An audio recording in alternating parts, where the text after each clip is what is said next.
several minutes later, rounding a turn in the trail where the descent was less precipitous, he joined them in the midst of a miniature avalanche of pebbles and loose soil. He was not demonstrative. A pat and a rub around the ears from the man, and a more prolonged caressing from the woman, and he was away down the trail in front of them, gliding effortlessly over the ground in true wolf fashion. In build and coat and brush, he was a huge timber wolf. But the lie was given to his wolfhood by his colour and marking. There, the dog unmistakably advertised itself. No wolf was ever coloured like him. He was brown, deep brown, red-brown, an orgy of browns.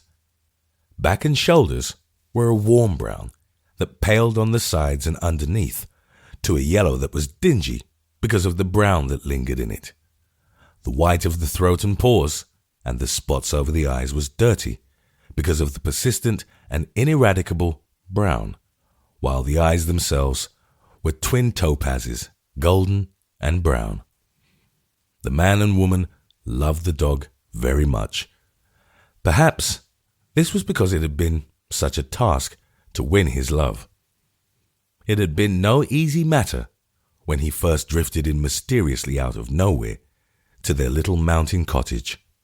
Footsore and famished, he had killed a rabbit under their very noses and under their very windows, and then crawled away and slept by the spring at the foot of the blackberry bushes. When Walt Irvine went down to inspect the intruder, he was snarled at for his pains, and Madge likewise was snarled at when she went down to present, as a peace offering, a large pan of bread and milk. A most unsociable dog he proved to be, resenting all their advances, refusing to let them lay hands on him, menacing them with bared fangs and bristling hair. Nevertheless, he remained, sleeping and resting by the spring, and eating the food they gave him after they set it down at a safe distance and retreated.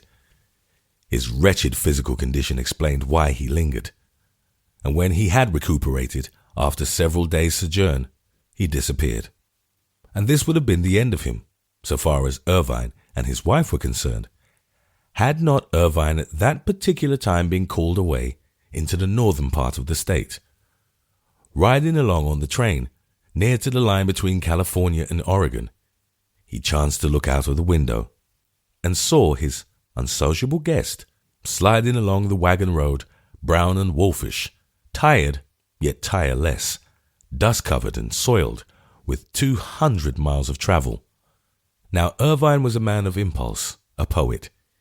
He got off the train at the next station, bought a piece of meat at a butcher shop, and captured the vagrant on the outskirts of the town. The return trip was made in the baggage car, and so Wolf came a second time to the mountain cottage. Here he was tied up for a week and made love to by the man and woman. But it was very circumspect love-making. Remote and alien as a traveller from another planet, he snarled down their soft-spoken love words. He never barked. In all the time they had him, he was never known to bark. To win him became a problem.